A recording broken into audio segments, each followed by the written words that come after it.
डांटना, यह सब दुख देना है। प्रश्न, माया बच्चों की परीक्षा किस रूप में लेती है? उस परीक्षा में अडोल रहने की विधि क्या है? उत्तर, मुख्य परीक्षा होती है काम और क्रोध के रूप में। यह दोनों मुश्किल ही पीछा छोड़ते हैं। क्रोध का भूत घड़ी घड़ी दरवाजा खड़काता है, देखता है यह कहीं भौं भौं तो नहीं करते। अनेक प्रकार के तूफान दीपक को हिलाने की कोशिश करते हैं। इन परीक्षाओं में अडोल रहने के लिए एक सर्वशक्तिवान बाप से योग रखना है। अंदर खुशी के नगाड़े बजते रहे।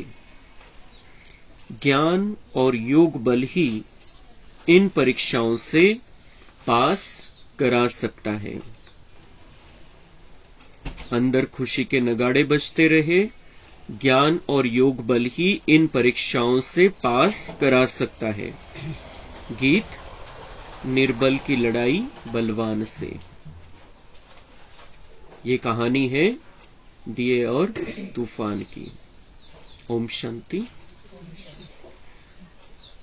बच्चे समझते हैं और बाप भी समझाते हैं कि तुम फिर से आए हो पारलौकिक बाप के पास, और सब है लौकिक बाप। यहां है सब आसुरी बुद्धि, सतयुग में है दैवी बुद्धि। आसुरी के बाद फिर दैवी जरूर बनना है। आसुरी और दैवी, पतित और पावन में फर्क बहुत है। तुम जानते हो हम पावन थे, फिर रावण ने पतित बनाया है। अभी फिर बाप द्वारा हम फिर से पावन दुनिया का वर्षा ले रहे हैं, सतयुगी राज्य भाग्य का, वह भी 21 जन्मों के लिए। जब बाबा बच्चों को कहते हैं तब याद करते हैं, फिर भूल जाते हैं। जो बात याद रहती है वह फिर औरों को समझाने के लिए दिल टपकती है। याद नहीं होगी तो दिल टपकेगी नहीं, फिर वह खुशी की उछल नहीं आएगी, मुरझाई हुई शक्ल दिखाई देगी। अभी तुम जानते हो हम फिर से गवाया हुआ सतयुग का राज्य भाग्य ले रहे हैं। बाबा म्हणता है कि हम फिर से पारलौकिक बाबा के पास आए हैं। यहाँ जो भी कोई है सब आसुरी बुद्धि वाले हैं, और सतयुग में जो है वो दैवी बुद्धि वाले हैं। आसुरी बुद्धि को बदलकर फिर से दैवी बुद्धी वाला हमें बनना है। आसुरी आणि दैवी, बाबा म्हणतात दोन्हीमध्ये खूप फरक आहे। पतित आणि पावन, आसुरी म्हणजे पतित आणि दैवी म्हणजे पावन। तो अभी बाबा म्हणता है कि अभी तुम जानते हो हम पावन थे, फिर रावण ने हमको पतित बनाया है, और फिर से बाप द्वारा हम पावन दुनिया का वारसा ले रहे हैं, सतयुगी राज्य भाग्य का। आता पुन्हा तो वारसा हक्क आपण प्राप्त करतोय, सतयुगी राज्य भाग्याचं, जे रावणाने आपल्याकडून हिसकावून घेतलं होतं, आणि ते पण राज्य भाग्य किती 21 जन्मासाठी। बाबा म्हणताय कि जब बाबा बच्चों को कहते तब याद करते हैं और फिर भूल जाते हैं। मग बाबा आपल्याला 8 दिवसापासून ही आठवण करून देतो रोज कि बच्चों तुम वर्षा ले रहे हो नई दुनिया का, सतयुगी राज्य भाग्य का वर्षा ले रहे हो। 8 दिवसापासून रोजच्या मुरलीमध्ये पॉइंट आहे। तर बाबा 8 दिवसानंतर आज काय म्हणताय कि जब बाबा बच्चों को कहते तब याद करते फिर भूल जाते। आपल्याला जेव्हा बाबांचा पॉइंट येतो मुरलीमध्ये तेव्हा वाटतं काल पण सांगितलं होतं बाबांनी, परवा पण सांगितलं होतं, पण ती दिवसभर आठवण राहते का? ती आठवण बाबा म्हणतात दिवसभर राहायला पाहिजे. मी जेव्हा सांगतो तेव्हाच आठवतं तुम्हाला की मला माहिती आहे. ती आठवण बुद्धीमध्ये पाहिजे की आपल्याला 21 जन्माचं भाग्य बनवायचंय. 21 जन्माचं भाग्य साधं सुद्धा भाग्य नाही, राज्य भाग्य, तिथं राजा बनून राहण्याचं भाग्य. आणि जेव्हा हे बुद्धीमध्ये राहील तेव्हा बाबा म्हणताय दिल टपकेगी तुम्हारी दूसरों को समझाने के लिए भी. भले तो ऐकण्याच्या स्थितीमध्ये नसेल पण आपण त्याला व्हायब्रेशन तर तसे देऊ. आपण सतयुगी आत्मा बनून त्यांना व्हायब्रेशन तर देऊ शकतो. तो बाबा म्हणता है अगर ये बुद्धि में नहीं है कि मुझे ये 21 जन्मों का भाग्य बनाना है, तो बाबा म्हणता है अगर बुद्धि में नहीं तो चेहरे पर निराशा रहेगी, उदासी रहेगी, टेंशन दिखेगा, बोझ दिखेगा. बाबा म्हणता है अगर ये फिर वो खुशी की उछल नहीं आएगी, मुरझाई हुई शक्ल दिखाई देगी. आनंद आता दुसऱ्या कुठल्याही गोष्टीमध्ये तसा नाहीये. आपण तात्पुरता आनंद प्राप्त करून घेतो, तात्पुरती शांती घेतो बाहेरच्या गोष्टींमधून, पण आपल्याला माहितीये तिथं काही ना काही प्रॉब्लेम येऊन जातो, काही ना काही दुःख आहे. एक रस्त आपण आनंदामध्ये राहू शकत नाही बाहेरच्या दुनियेमध्ये. कोणतेही आपला कामधंदा करत असताना किंवा कर्तव्य पार पडत असताना काही करतोय आपण, काही ना काही प्रॉब्लेम तिथे येतात आणि त्यामुळे आपण एकरस नाही राहू शकत बाहेरच्या आजच्या दुनियेमध्ये. पण जर आतमध्ये आपले हे राहील की मुझे 21 जन्मों का वर्षा प्राप्त कर लेना है बाबा से, 21 जन्मों का राज्य भाग्य प्राप्त कर लेना है, थोड़ा सा मुझे इस रास्ते पर बाबा जैसे चला रहा है वैसा चलना है व्यवस्थित, और फिर मैं राज करूंगा वहां जाकर. आणि किती वर्ष बाबांचं ऐकायचंय आपल्याला? आता राहिलेले 5 वर्ष, 5000 वर्षामध्ये 5 वर्ष ऐकायचंय फक्त. बाद में तो हम भी सुनेंगे नहीं और बाबा भी सुनाएगा नहीं. तो 5 साल बाबा के कहने पर हमें चलना है. स्वतःसाठी आपण हे पक्क करून घ्यायचंय. नंतर तर ती वेळच राहणार नाही. असलं आपण राहू तर फरिश्ता स्थितीमध्ये राहू आणि आपल्याला सेवा करायची. पर ये ज्ञान हमें नहीं मिलेगा बाद में. हम बाबा को याद नहीं कर पाएंगे उस ज्ञान के आधार से, उस तरीके से. पण आपली स्थिती बनलेली असेल, स्थितीच्या आधाराने आपण सेवा करू. इतकं सगळं फास्ट राहील त्यावेळेला. म्हणून आता जर आनंद घ्यायचा आहे, आनंदी स्थितीमध्ये राहायचं, आपलं भाग्य बनवायचं, त्या 5 वर्षामध्ये बनवायचं आपल्याला. तर बाबा म्हणताय वो अंदर तुम्हारे हमेशा चलते रहना चाहिए कि मैं क्या कर रहा हूं अभी. हर सेकंद मैं राजाई की रिकॉर्डिंग कर रहा हूं. प्रत्येक सेकंदाची शूटिंग चाललेली आहे. आणि या राहिलेल्या 5 वर्षामध्ये मी जे काही करणार आहे ते सगळं माझ्यासोबत येणार आहे. तो माझी जी काही रिकॉर्डिंग झाली, वो रिकॉर्डिंग मुझे अब साथ में लेकर चलना है. पहले क्या हुआ, इसके पहले क्या हुआ, हमको 10 साल हो गए आकर ज्ञान में, 5 साल हो गए, उससे कोई मतलब नाही. आपण पक्क करायचंय की आजपासून मला रेकॉर्डिंग करून घ्यायची माझी चांगल्या प्रकारची. शूटिंग चालू झालेली आहे आणि आता जे मी काही करणार आहे ते सगळं सोबत जाणार आहे आणि ते 5000 वर्ष माझ्या सोबत राहणार आहे. बाबांनी हा खूप मोठा टॉन्ट मारलेला आहे कि बच्चे कहते हैं हमको मालूम है मुरली में क्या रहता है. बाबा क्या कहता है. बाबा ने कल भी कहा, परसों भी कहा, तरसों भी कहा, 4 दिवसापूर्वी तेच सांगितलं होतं. बाबा म्हणते जब मैं कहता हूं तब याद करते हैं, जब मैं कहता हूं तब तुमको याद आ जाता है कि हाँ बाबा ने ये कहा था. लेकिन वो दिन भर बुद्धि में रहना चाहिए. दिन भर हमें याद रहना चाहिए कि मैं क्या कर रहा हूं अभी. आता माझी ती रेकॉर्डिंग चाललेली आहे. भक्ती मार्गामध्ये तर अंधकारामध्ये सगळं काही केलं आपण, फायदा काहीच नाही झाला. लेकिन आता अभी जो करना है वो डायरेक्ट करना है. डायरेक्ट भगवान के साथ हमारा हिसाब किताब चल रहा है. जो भी कुछ करेंगे हम, बाबा उसका रिटर्न हमें पदम गुना देगा. ये बहुत बड़ा सौदागर हमें मिला है और हमें अब क्या करना है. आता तसं 31 मार्च, आज 31 मार्चला आर्थिक वर्ष समाप्त होत असतं. इन्कम टॅक्सला हिशोब द्यायचा, 31 मार्च पर्यंतचा हिशोब असतो. बँकेवाले 31 मार्चला सगळं मागचं क्लिअर करतात, तो हिशोब क्लिअर ठेवतात. दुकानचा हिशोबही तसंच ठेवावा लागतो 31 मार्च पर्यंत. आज तो शेवटचा दिवस आहे 31 मार्च हिशोब क्लिअर करण्याचा. तर तसं आपण आतापर्यंत जे राहिलेला हिशोब आहे आपला, आतापर्यंत जो हिशोब झालेला आहे तो असं समजायचं आजपर्यंत मी क्लिअर करून टाकला. आता बस बाबा आणि मी सोबत आहे आणि जो काही हिशोब येईल समोर बाबा निपटून घेईल किंवा बाबा मला मदत करेल किंवा मी बाबाकडून शक्ती घेईल. पण आता मला त्याचं टेन्शन घ्यायचं नाहीये. आता कोणीही माझ्या समोर येईल इथून पुढे, उद्या 1 एप्रिल पासून कोणी माझ्या समोर येईल, आपण पक्क ठेवायचे की मेरे सामने ये आत्मा आई है, इस हिसाब अपना जो हिसाब है वो क्लियर करने के लिए आई है. मला देऊन टाकायचं त्याचं राहिलं असेल ते देऊन टाकायचं, नील करून टाकायचंय.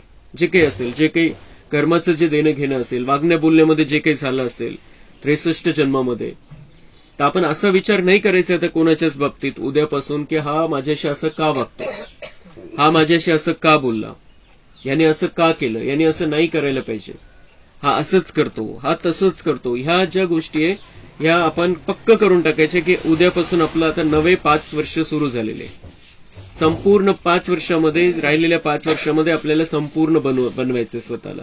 तर जे काही हिशोब येईल समोर त्याला लगेच ताबडतोब ड्राम्याची बिंदी लावायची, ड्राम्यामध्ये आहे म्हणून आलेले, आणि मी माझा जो हिशोब आहे तो मिटवायचा आहे मला बस, आणि तो आनंदाने देऊन टाकायचं ज्याचं जे देणं असेल ते. आज हमें पक्का करना है, जो हुआ वो हुआ आज तक, लेकिन अब मुझे अपने राज्य भाग्य की रेकॉर्डिंग करनी है. ईश्वरीय टोमना मिळालेला है आपल्याला कि बाबा म्हणता है कि मैं जब कहता हूं तब तुम्हें याद आ जाता है, और फिर बाद में भी कहते हो कि हाँ तेच तर असतं मुरलीमध्ये काही काही बच्चे.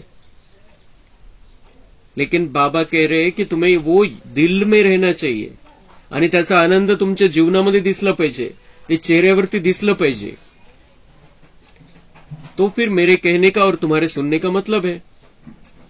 आज जे झालं आतापर्यंत आपण आता पक्क करायचंय की उद्यापासूनचे जे 5000 वर्ष आहे ते माझ्यासाठी स्पेशल आहे. या 5000 वर्षामध्ये सगळ्यात स्पेशल 5 वर्ष माझे हे सुरू होत आहे, आणि त्यामध्ये मला 5000 वर्षाचं भाग्य बनवून घ्यायचं. म्हणून एक एक सेकंद महत्वाचा आहे. एक एक सेकंद मला हे भाग्याची रेकॉर्डिंग करून घ्यायची, चांगल्या भाग्याची रेकॉर्डिंग करायची. हे जे 5 वर्ष मला भेटणार आहे हे 5 वर्ष सतयुगाच्या कुठल्याही सतयुगाचे 1250 वर्ष आहे, त्या 1250 वर्षापेक्षाही ये 5 वर्ष महत्वाचे, क्योंकि वहां पर हमारा साथी भगवान नहीं है. हमारे साथी रहेंगे मनुष्य, जो दैवी गुण वाले मनुष्य रहेंगे, लेकिन भगवान हमारा साथी सिर्फ यहां पर है. तो भगवान के साथ का आनंद लेना है और उसके साथ रहते हुए अपना भाग्य लिख लेना है.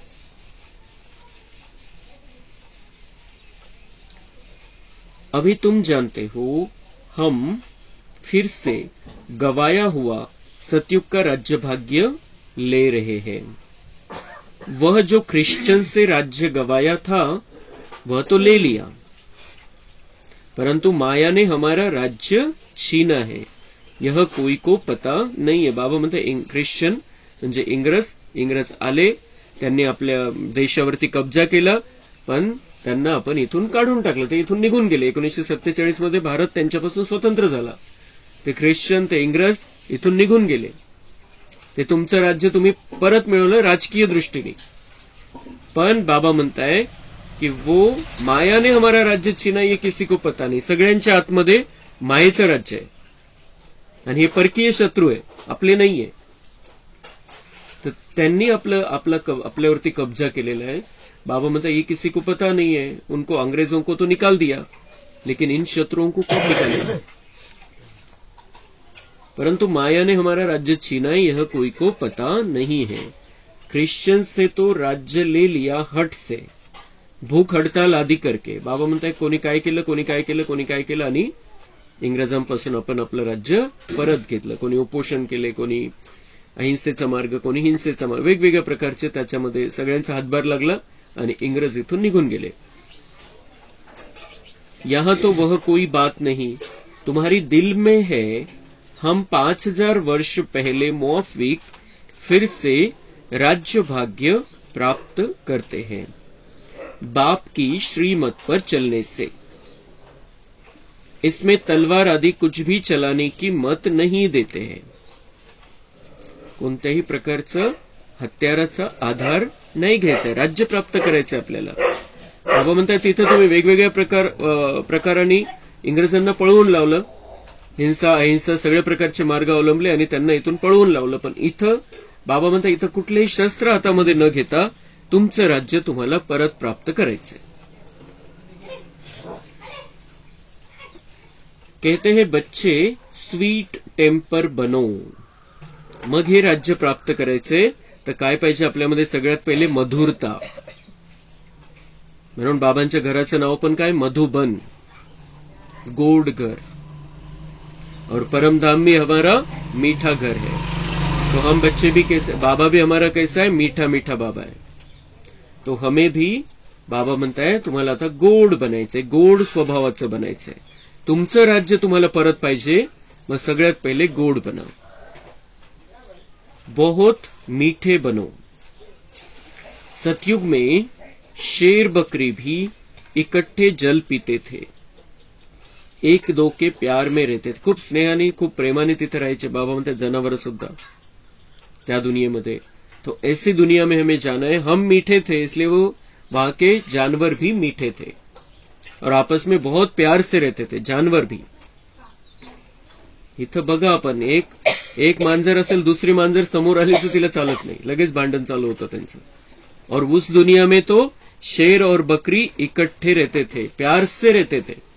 इतकी ती सुंदर दुनिया. आणि असं नाही, कल्पना आहे, असा विषय नाहीये. आता 14 वर्षानंतर ती दुनिया येते, ती दुनिया राहील 14 वर्षानंतर. तो एक दो के प्यार में रहते थे. दुख का वार नहीं होता, यहां दुख का वार बहुत होता है. तिथं बाबा म्हणताय कोणीच कोणाला दुःख देत नाही, इथं दुःख देतात एकमेकांना. काम कटारी चलाना यह भी दुःख का वार है. शरीर आकर्षणामध्ये येऊन चुकीचं पाऊल आपण उचलतो, बाबा म्हणतात ये भी दुःख देना है. किसको बुरे वचन कहना या क्रोध करना, डांटना, यह भी दुख देना है. बाप कहते हैं किसी को भी यह दुख नहीं देना है. अपना मिजाज बहुत मीठा बनाओ, भूले चूके भी दुख देने का काम नहीं करो. बाबा म्हणता है अपना राज्य वापस लेना है, मिठास रहनी चाहिए तुम्हारे अंदर. इस मीठे मीठे में ही तुम अपना राज्य प्राप्त कर लोगे. तर आता कोणालाही बाबा म्हणताय कोणावरती क्रोध करायचा नाहीये, कोणालाही चिडायचं ओरडायचं नाही, दुःख नाही द्यायचंय. भूल चूक कर भी, चुकून पण बाबा म्हणताय कोणालाही दुःख नाही द्यायचंय. आपण जरी चिडलो नाही, ओरडलो नाही, तरी पण मनामध्ये तर चालू असतं. मनामध्ये सुद्धा काहीच ठेवायचं नाही. कोणी कोणी आपण बघतो की जर काही झालं, भांडण झालं, कोणी थोडंफार बोलतात किंवा बोलत नाही आणि एका कोपऱ्यात जाऊन बसतात, रुसून फुगून बसतात. आपण काय म्हणतो, फुगा फुगलेला आहे. तो तसं पण नाही, कारण तसं जाऊन बसणं, रुसून बसणं किंवा बोलणंच बंद करून टाकणं बिलकुलच, तर ते दुःखाचे व्हायब्रेशन तर जातील. मनामध्ये तर दुःख चाललेलं आहे. कोणी कोणी तर बोलून मोकळं होऊन जातं, ते तर ठीक आहे, एक वेळेला बोलला आणि विषय संपला. पण काही काही ते मनात धरून बसतात, फुगून बसतात, रुसून बसतात. आणि तो रुसवा कधी कधी तासाभरात जातो, कधी कधी महिनाभर जात नाही. बोलायचं तर लगेच होऊन जातं, समजा बोलले आणि विसरले, काही काहींचं असं पण आहे. पण काही काही ते मनात धरून बसतात. तर जोपर्यंत मनात धरलेलं आहे तोपर्यंत ते व्हायब्रेशन जाणार. आणि बोलून एखाद्याने एकदा केलं पाप, संपलं. आणि एखादं तेच चालवतो महिनाभरामध्ये लाख वेळा जर त्यांनी ते तसे व्हायब्रेशन गेले तर लाख वेळा पाप झालं ते एका गोष्टीचं. त्यामुळे बाबा म्हणताय की जो बात आती है उसे तुरंत समाप्त करो. आणि त्यासाठी आपण जो अभ्यास करतोय तो खूप महत्वाचा आहे, सहनशक्ती. आपल्याला हे पक्क करायचंय. 10 एप्रिल पर्यंत आपण ज्यांनी ठरवलेले 10 एप्रिल पर्यंत आपल्यामध्ये सहनशक्ती संपूर्णपणे धारण झाली पाहिजे. सहन करना मतलब बात को समाप्त कर देना. आणि का सहन करायचंय? कारण बाबांनी सांगितलेले आणि आपल्याला आपलं राज्य परत मिळवायचंय. तर आपण सहन करून घेऊ, गोष्टीला समाप्त करू, तर दुःख देणार नाही आपण कोणाला. हम मीठे बन जाएंगे एकदम. श्री कृष्ण के लिए कहते हैं इतनी रानियों को भगाया, तो भी कहते हैं भगाया सुख देने के लिए. अभी तुम समझ गए हो श्री कृष्ण की बात नहीं है. भागवत के साथ गीता का, गीता के साथ फिर महाभारत लड़ाई का कनेक्शन है. अभी वह संगम युग है. बाबा म्हणते संगम युग है, महाभारत लड़ाई का समय चल रहा है और तुम बच्चे बाबा के बन जाते हो। बाबा तुम्हें भगा लेता है, हम बाबा के बन जाते हैं, हम बाबा की तरफ आकर्षित हो जाते हैं। हमें पता चलता है कि इसके सिवाय कहीं कुछ नहीं है। जो बाबा हमें देता है वो दुनिया में कोई भी 5000 साल में नहीं देता है, इसलिए हम बाबा के बन जाते हैं। आणि याची यादगार दाखवलेली आहे की श्रीकृष्णाने ते राण्या पळवल्या 16,108. आणि दाखवलं कसं आहे, छोटा बच्चा दाखवलाय किंवा थोडंसं जवान झालेलं दाखवलंय, आणि काय दाखवलं, 16,108 राण्या पळवल्या. तो बाबा म्हणते वो उसकी बात नहीं है, ये जब तुम ज्ञान में आते हो, जब तुम बिल्कुल तल्लीन हो जाते हो ज्ञान में, तब तुम तल्लीन होकर जो प्रैक्टिकल में लाते हो ज्ञान को, धारणा करते हो, तो तुम सतयुग की महारानी बन जाते हो, सतयुग की रानी बनने के लायक हो जाते हो, और यहां पर मेरे दिल पर राज करते हो. आणि त्यामुळे ते तसं म्हटलं गेलं. फक्त सत्य ते नाहीये. श्रीकृष्णाला 16,108 राण्या नव्हत्या, एवढं पाप नहीं केलेलं त्यांनी, लेकिन भगवान ने हमको अपना बनाया है, और उसमें से इस ज्ञान मार्ग में जो 33 करोड़ आत्माएं आने वाली है, उसमें से 16,108 मुख्य है, जे खूप चांगला पुरुषार्थ करणारे आणि राजघराण्यामध्ये येणारे सतयुगापासून त्रेतायुगाच्या शेवटपर्यंत, ते 16,108 ती संख्या आहे.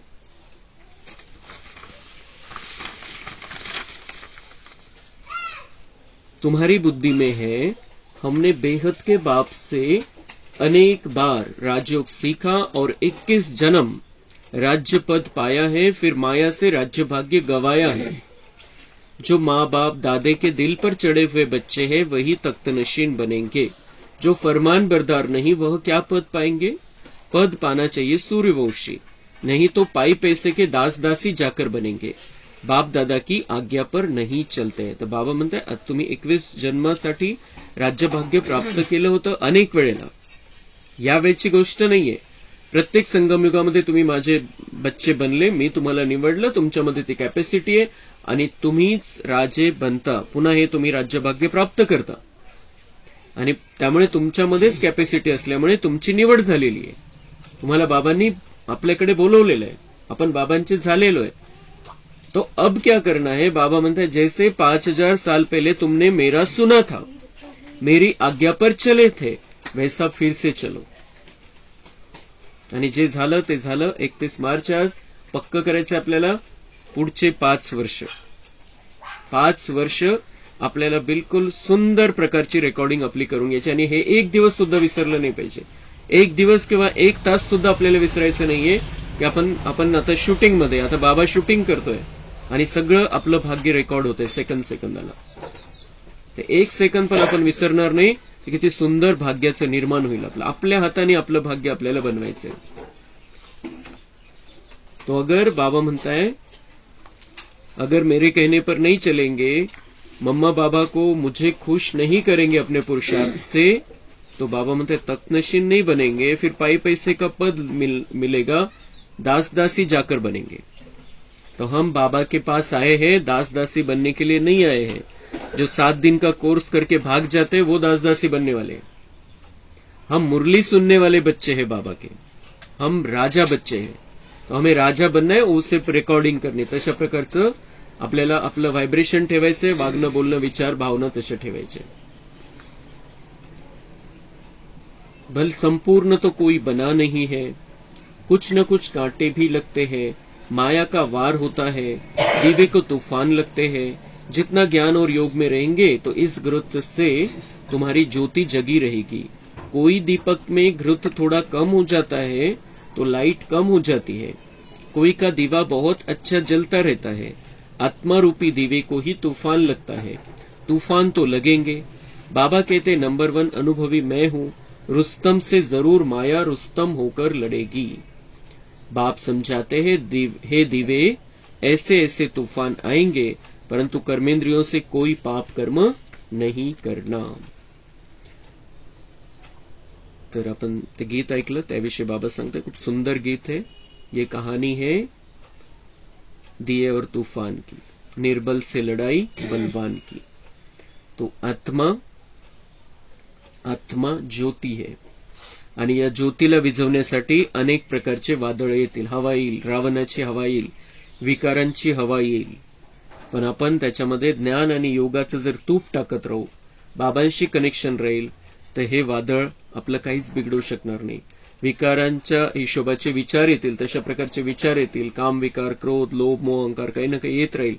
पण आपण जर ती आत्मारूपी ज्योतीमध्ये ज्ञान आणि योगाचं तूप रोज टाकतोय, व्यवस्थित टाकतोय, कमी होऊ देत नाहीये, तर मग हा दिवा जागृत स्थितीमध्ये राहील. कोणतंही वादळ, कोणतीही मायेची हवा त्याला विझवू शकणार नाही. तो किती काही असेल तर त्यावेळेला दिव्यामध्ये दिव्याची वात विझू नये म्हणून किती लक्ष ठेवतात. नवरात्रीला जे 9 दिवस दिव्याची वात विझली नाही पाहिजे, दिवा सदा तेवत राहिला पाहिजे, सदा असं लक्ष ठेवतात.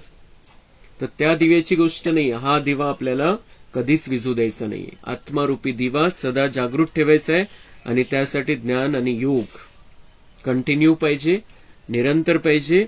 म्हणजे मायेचे वादळ येतील, हिशोब येईल समोर, परिस्थिती येईल, कठीण प्रसंग येईल, काही पण होत राहील, पण हा आत्मिक दिवा आपल्याला विझू द्यायचा नाहीये.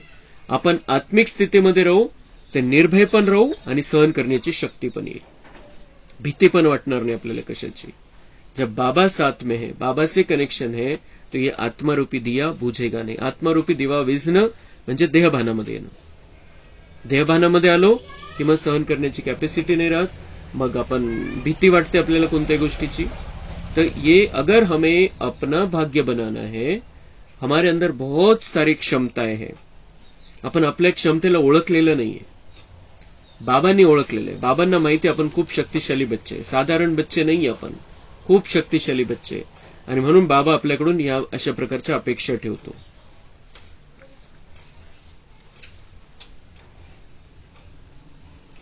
कोई ने कुछ कहा तो एक कान से सुन दूसरे से निकाल दिया, ऐसा अभ्यास करना पड़े. क्रोध भी मनुष्य की पूरी ही सत्यानाश कर देता है, यह भी बड़ी परीक्षा होती है. बाबा म्हणताय कोणी काही बोललं, एका कानाने ऐकून दुसऱ्या कानाने सोडून द्या. जसं काही तो काही बोलला नाही आणि मी काही ऐकलं नाही, बिलकुल तिथल्या तिथं त्याला संपवून टाका. मध्ये जाईल तर गडबड करेल, मध्ये थांबू द्यायचं नाही. कोणती गोष्ट जी फक्त कामाची आहे तेवढीच आपल्या मध्ये गेली पाहिजे, जी धारणेची गोष्ट आहे तीच मध्ये राहिली पाहिजे. क्रोध का भूत आकर दरवाजा ठोकते हैं. बाबा म्हणते कशा कशा परीक्षा तर येईल, परीक्षा घेतील कोणत्या ना कोणी कोणत्या ना कोणत्या प्रकारे. क्रोध का भूत आकर दरवाजा ठोकते हैं, देखे भौ भौ करते हैं. बाबा म्हणतात ती टेस्ट करेल, क्रोध रूपी माया टेस्ट करेल की अजून क्रोध आहे की नाही याच्यामध्ये. टेस्ट तर होईल, परिस्थिती येईल तशी, आपल्या मनासारखं होणार नाही, काहीतरी तर होईल. त्यावेळेला आपण काय करतो ती चेकिंग आहे. अगर कोई भौ भौ करने लग पड़ते हैं तो दिवा बुझ जाता है. बाबा म्हणताय टेन्शन घेतलं आणि क्रोध केला, रागावले, याचा अर्थ तो दिवा विझला, आत्मिक भान समाप्त झालं, देहभानामध्ये आले. माया सबकी परीक्षा लेती रहती है.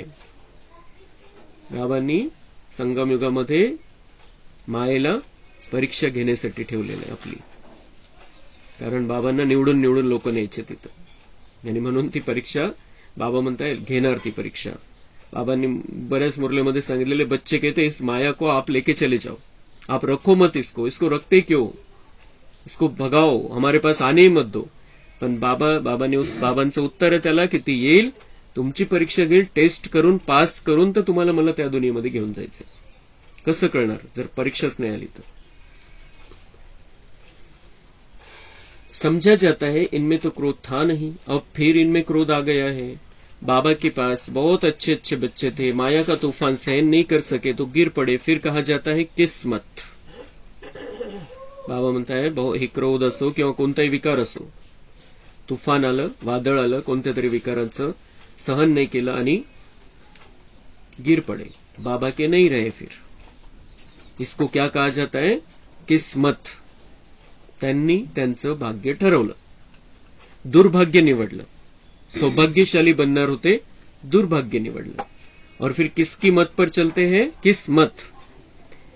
बाबा की मत पर जो नहीं चलते वो एक तो अपनी मत पर चलते हैं जिसमें ताकत नहीं है, या फिर दूसरे की मत पर चलते हैं, या रावण की मत पर चलते हैं. और फिर दुर्भाग्य बनेगा। हम परीक्षा में ठहर नहीं सकते।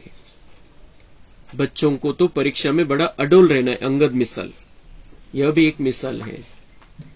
बाबा म्हणता है कुछ बच्चे इतने कमजोर रहते हैं की वो परीक्षा में ठहर नहीं सकते। वो कहते आमच्याकडून नाही होत, आम्ही नाही करू शकत ही धारणा, आणि मग सोडून देतात बाबांना। वो उनका दुर्भाग्य आहे। स्वतःच्या हाताने स्वतःच्या पायावरती कुऱ्हाड मारून घेणं। आपल्याला बाबा काय म्हणताय, बच्चों को तो परीक्षा में बड़ा अडोल रहना है। परीक्षा आएगी, माया का तूफान आएगा, लेकिन अचल अडोल रहना है। त्याच्यासाठी उदाहरण भक्ती मार्गामध्ये आलेले अंगद। तो अंगद रावणाच्या दरबारामध्ये जाऊन उभा राहतो, त्याला ललकारतो आणि त्याला सांगतो तुमच्या कोणामध्ये जर ताकद असेल तर माझा पाय हलवून दाखव। आणि सगळे तिथले सगळे राक्षस ट्राय करतात, सगळे प्रयत्न करतात, कोणीच त्याचा पाय हलवू शकत नाही अंगदचा। तर तसं बाबा म्हणताय कोणती परिस्थिती येऊ द्या, तुम्ही बिलकुल स्थिर राहायचंय, परेशान नाही व्हायचंय, हलचलमध्ये नाही यायचंय। हे बाबा म्हणताय तुमचं उदाहरण त्यांनी भक्ती मार्गामध्ये घेतलेलं आहे। तुम्हाला अंगद सारखं इथं राहायचंय। मायारूपी राक्षस किती परीक्षा घेऊ द्या, पण तुम्हाला धारणेमध्ये राहायचंय। तुम बच्चों के अंदर खुशी के नगाड़े बजने चाहिए। सर्वशक्तिवान बाबा के साथ योग रखने से मदद आपे ही मिलती रहती है। तर बाबा म्हणताय हे असं नाही की जबरदस्तीने तुम्ही विकारांवरती विजय मिळवायची, क्रोधावरती विजय मिळवायची, जबरदस्तीने नहीं। बाबा म्हणताय कि तुम्हारे अंदर खुशी के नगाड़े बजने चाहिए कि मैं कौन बन रहा हूं। बाबा ने मुझे चुना है। करोड़ों मध्ये कोणी आत्मा आहे, मी साधारण नाहीये, करोडो मध्ये कोणी आत्मा आहे आणि मला पुन्हा राजा बनायचंय। माझ्यामध्ये ती पात्रता बाबांनी बघितलेली, मला त्या राजा रूपामध्ये बाबांनी बघितलेलं आहे। बाबांना माहिती मी राजा बनणार आहे। तर हा आनंद आपल्याला सगळ्या परीक्षामध्ये पास करेल आणि शक्ती मिळत राहील बाबांकडून। जर आनंदाची स्थिती राहील, टेन्शनची स्थिती नाही, तर मग बाबांशी कनेक्शन जुळतं। जर आपण टेन्शन मध्ये आलेलो आहे तर आपण किती बाबा बाबा करू द्या मनाने, पण टेन्शन आहे तर बाबांशी कनेक्शन जुळत नाही, कारण आपले आणि त्याची ती सेम स्थिती पाहिजे कनेक्शन जुळण्यासाठी। तो सर्वशक्तिवान बाबा के साथ योग रखने से मदद आपे ही मिलती रहते। बाबा म्हणतात ऑटोमॅटिक मदत मिळेल, फक्त माझी आठवण करा। स्वतःला आत्मा समजून आत्मिक दिवा न विझवता माझी आठवण करा। बाबा सब युक्ति सिखलाते, बाप को याद करो तो विकर्म विनाश होंगे। क्रोध की भी स्टेजेस होती है। काम का भूत तो बड़ा खराब है। कोई में काम का भूत फिर प्रवेश न करे, उनको योग बल से निकाल देना है। योग से ही क्रोध का भूत भी निकलता है। घड़ी घड़ी दरवाजा खटकाते रहते हैं, कई मार्जिन देखिए और घुस पड़ते हैं। यह 5 चोर अंदर बहुत घाटा डालते हैं। हम कितने साहूकार थे, 5 विकारों ने कितना कंगाल बना दिया है। बाबा म्हणते ये जो 5 भूत है, ये 5 चोर है, वेगवेगळे त्याला बाबांनी नावं दिलेले आणि तुम्हाला खूप नुकसान करतील। तुम्ही यांना मध्ये ठेवू नका, मध्ये ठेवू नका। खूप नुकसान केलेले त्यांनी, तुम्ही किती सावकार होते, मालामाल होते, पण या 5 विकारांनी तुम्हाला कंगाल बनवले, काहीच ठेवलं नाही तुमच्यामध्ये शिल्लक, आणि म्हणून सुख शांती प्रेम आनंदासाठी तुम्हाला बाहेर भटकावं लागलं। अच्छा, मीठे मीठे सिक्के लधे बच्चों प्रति माता पिता बाप दादा का याद प्यार और गुड मॉर्निंग। रूहानी बाप की रूहानी बच्चों को नमस्ते। हम रूहानी बच्चों की रूहानी बाप दादा को याद प्यार गुड मॉर्निंग नमस्ते। वाह बाबा वाह, शुक्रिया बाबा शुक्रिया। धारणा के लिए मुख्य सार है, ऐसा कोई भी कर्म नहीं करना है जो अपने ऊपर कृपा के बजाय श्राप आ जाए। कोई भी भूत के वश हो, ट्रेटर कभी नहीं बनना है। बाबा म्हणते असं कुठलंही कर्म नाही करायचंय की ज्यामुळे बाबांची कृपा, बाबांचे वरदान आपल्याला मिळणार होते, पण आपण शाप प्राप्त करतोय। भगवान का भी श्राप या फिर ब्राह्मण परिवार का श्राप। बाबा म्हणते असं कर्म नका करू, कारण आपण जेव्हा त्या विकारांच्या वश, आपण बाबांचे बच्चे बनलेलो आणि विकारांच्या वश होऊन जातो, आपण त्या दुनियावाले जसं वागतात तसंच वागतो आपण, तर मग ते असं होतं की दुनियावाले काय, त्यांच्या बुद्धीमध्ये एक आहे, आपण त्यांना सांगत असतो की हमें भगवान पढ़ाता है, ये भगवान का ज्ञान है, हमारा भगवान के साथ डायरेक्ट कांटेक्ट है, हम जो कुछ भी हमने भक्ति बहुत कर ली, अभी नहीं करते, हमें जरूरत नहीं है, हम उपवास नहीं करते हैं, हम अभी किसी साधु संत के पास जाते नहीं है, क्योंकि हमको डायरेक्ट भगवान मिल गया है. तर मग आपले विचार, वागणं, बोलणं, भावना हे सगळं तसं दिसलं पाहिजे. तसं नाही दिसलं, बाबांची अपेक्षा तीच आहे आपल्याकडून की तुम्हाला बिलकुल आता इथं देवतासारखं दिसायचंय, देवतासारखं बनायचंय, चालती बोलती मूर्ती बनायचंय. पण जर त्याच्या उलट काही होत असेल तर बाबा म्हणतात शाप मिळेल. आशीर्वाद कैसे मिलेगा, फिर कृपा कैसे बरसेगी मेरी तुम्हारे ऊपर, या फिर दुनिया वालों के वैसे वाइब्रेशन आएंगे, बोलतात काय आणि करतात काय. बोलते तो बहुत बड़ी बड़ी बातें, भगवान सिखाता है हमको, और फिर ते एखाद्या वेळेला पण नाही. आपल्यामध्ये आणि दुनियावाल्यामध्ये खूप मोठा फरक आहे, खूप मोठा. और हम इतने महान, इतने श्रेष्ठ बच्चे हैं कि हमने नहीं दिखने वाले गुप्त भगवान को पहचान लिया है. आपण खूप महान आहे त्यांच्यापेक्षा. पण मग आता बाबांनी आपल्याला निवडलेलं आहे, त्याचे बनलेलो आहे आपण. तर बाबांना आता आपल्यामध्ये एकही कमी दिसायला नकोय. त्याला नाही चांगलं वाटत, क्योंकि वो हमारा भाग्य बनाने के लिए आया, उसने हमारे लिए इतना समय रखा है, सेकंड सेकंड हमारे लिए वो हाजिर है. तो उसे अच्छा नहीं लगता मेरे बच्चे में एक भी कमी रहे. त्या भावनेने तो म्हणतोय. त्याचे हे म्हणण्यामागची आपण भावना समजून घ्यायची. बाबांनी श्राप शब्दाचा वापर केला. बाबा कधी शाप देत नाही. बाबा प्रेमाचा सागर आहे, दयेचा सागर आहे, आनंदाचा सागर आहे. ते देत नसताना सुद्धा त्यांनी तो तशा प्रकारचा शब्द वापरलेला आहे. का बरं? कारण त्याला आपल्याकडून अपेक्षा, आपल्यामध्ये एकही कमी त्याला बघायची इच्छा नाही. आता परफेक्ट बघायचंय त्याला आपल्याला. कारण राज्य द्यायचंय, राज्य हातामध्ये द्यायचंय. थोडा खूप कमी वेळ राहिलेला आहे आता. राज्य चालवायला द्यायचंय आपल्याला, देवी देवतांवरती राज्य करायला द्यायचंय. त्यामुळे आपल्याला आपल्यामध्ये त्याला आता एकही थोडीशी कमी नाही बघायची. श्रीमत पर बहुत बहुत मीठा बनना है, चुप रहना है. श्रीमत पर बहुत बहुत मीठा बनना है, आतमध्ये गोड बनायचंय. चुप रहना म्हणजे रुसून नाही बसायचं कोपऱ्यात जाऊन. चुप रहना म्हणजे समाप्त करून टाकायची ती गोष्ट तिथल्या तिथे. आणि ज्याच्याकडून ती परीक्षा आलेली आहे त्याला शुभ भावना द्यायची, त्याच्या कल्याणाची कामना करायची, त्याला शांतीचे व्हायब्रेशन द्यायचे, शक्तीचे व्हायब्रेशन द्यायचे. बहुत मीठे मिजाज से बात करनी है. खूप गोड बोलायचंय. गोड बोलायचंय पण गोडी मध्ये पाहिजे. गोड बोलून गळा नाही कापायचाय. ते दुनियामध्ये आहे तशी मन, तशा प्रकारची. आपल्याला गोड बनायचंय म्हणजे ते नाटकी गोड नाही बनायचंय किंवा काहीतरी आपला फायदा करून घेण्यासाठी. आतमध्ये गोड बनायचंय. बिलकुल कोणत्याही विकाराचा अंश नसला पाहिजे आणि सगळ्यांविषयी शुभ भावना असली पाहिजे. आणि तशा गोडीनी सगळ्यांशी गोड भाषेमध्ये बोलायचंय, स्वार्थासाठी नाही. पण आपण गोड आहे, आपण गोड बाबाचे गोड बच्चे, म्हणून आपण गोडीमध्ये राहायचंय सगळ्यांशी. कभी काम या क्रोध के वश नहीं होना है. वरदान है सरल संस्कारों द्वारा अच्छे बुरे की आकर्षण से परे रहने वाले सदा हर्षित मूर्त भव. सरल संस्कारों द्वारा अच्छे बुरे की आकर्षण से परे रहने वाले सदा हर्षित मूर्त भव. लोक मूर्तीच्या समोर जाऊन पूजा करतात, विधान मांडतात, काय काय नाही करत. कोणाच्याही मूर्तीसमोर, राम असो कृष्ण असो, कोणी का असत नाही, किती मोठं विधी विधानाने ते पूजा करतात. लेकिन हम क्या करते हैं, हम बच्चे, बाबा के बच्चे, हम ज्ञान सुनते हैं और खुद को ही मूर्ति बना लेते हैं. हम ज्ञान सुनते हैं, वो पूजा करते हैं, मंत्र जाप करते, ते काय म्हणतात त्यांचं त्यांना माहिती, काय परिवर्तन होतं त्याच्यामुळे त्यांचं त्यांना माहिती. लेकिन हम क्या करते हैं, आपल्याला कोणाला नाव ठेवायचं नाही, कारण आपणही तेच करत आलेलो. पण आत्ताचा विषय, आता आपण काय करतोय आणि ते काय करताय. आपण जेव्हा ज्ञानमार्गामध्ये आलो तेव्हा काय करायला लागतो आणि तिकडे काय चाललेलं आहे. आपण तेच केलेलं 2500 वर्ष आणि आपण तेच करायला लावलेलं आहे त्यांना. त्यामुळे दोष कोणाचाही नाहीये, पण फरक तर बघावा लागेल आपल्याला की आता आपण कुठे आलेलो आहे. पुढचा रस्ता पकडलेला आहे आपण.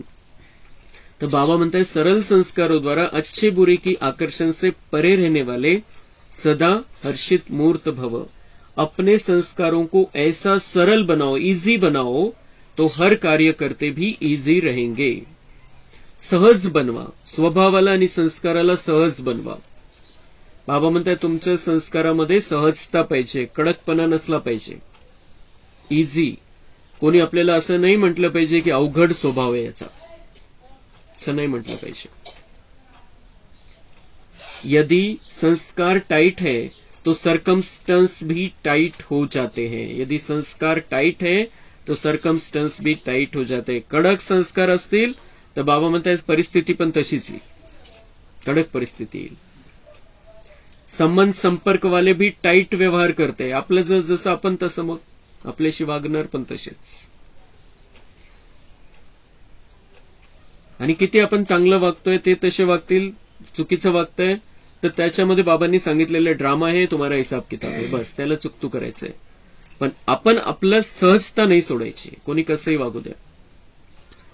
टाइट अर्थात खींचा तान में रहने वाले, इसलिए सरल संस्कारों द्वारा ड्रामा के हर दृश्य को देखते हुए अच्छे और बुरे की आकर्षण से परे रहो. न अच्छाई आकर्षित करे और न बुराई, तब हर्षित रह सकेंगे. ती मूर्ती कशी सदा हसरी राहते. काही करू द्या, कोणी त्यांच्यासमोर कसंही येऊ द्या, रावण येऊ द्या किंवा राम येऊ द्या त्यांच्यासमोर, किंवा तशा संस्कारवाला राक्षसी संस्कारवाला येऊ द्या किंवा खूप दैवी संस्कारवाला येऊ द्या, सदा हसतमुख आहे मूर्ती. तर तसं बाबा म्हणतात तुम्हाला सदा हसतमुख राहायचंय, कधीही उदास निराश नहीं व्हायचे, टेंशन नहीं घ्यायचे, लोड नहीं घ्यायचे. और वो किस तरीके से होगा. बाबा म्हणता है कि ड्रामा के हर दृश्य को देखो सरल संस्कारों द्वारा. सहज स्वभावानी, सहज संस्कारांनी. ड्रामा समोर सगळा ड्रामा चाललेला आहे, नाटक चाललेलं आहे, त्याला बघा. कसंही समोर म्हणजे गल्लीमध्ये नाही, घरामध्ये पण, कि ये ड्रामा चल रहा है, सब नाटक में कलाकार है, हर एक का अपना अपना पार्ट है. तर मग काय रहेल कि बाबा म्हणता है बुराई की तरफ भी आकर्षित नहीं होंगे, अच्छाई की तरफ भी आकर्षित नहीं होंगे, सदा हर्षित रहेंगे, सदा खुश, सदा स्थिर चित्त स्थिति, शांत चित्त अवस्था. स्लोगन. जो सर्व प्राप्तियों से संपन्न है वही इच्छा मात्रम अविद्या है. इच्छा अच्छा नहीं बनने देते, इसलिए कोई इच्छा नहीं रखनी इस दुनिया में बाहर से. और मग ते कसं होईल. जो सर्व प्राप्तियों से संपन्न है, ज्याने बाबांशी सगळे संबंध जोडलेले, बाबावरती खूप प्रेम आहे, तर बाबांचं सगळं त्याचं होऊन जाईल. अपना सब कुछ बाबा का सब कुछ मेरा, तो सर्व प्राप्ति संपन्न स्थिति हो जाएगी. और फिर कोई इच्छा, जो होगा, जो भी हो रहा है उसमें भला, जो भी हो रहा है उसमें मेरी कुछ न कुछ भलाई है, बाबा जानता है. या भावनेने आपण राहू तर बिलकुल सगळ्या इच्छा समाप्त होऊन जातील, इच्छा खत्म और हम अच्छे बन जाएंगे. अच्छा. ओम शांति. कम बोलो, धीरे बोलो, मीठा बोलो, सत्य बोलो, सोच समझ कर बोलो.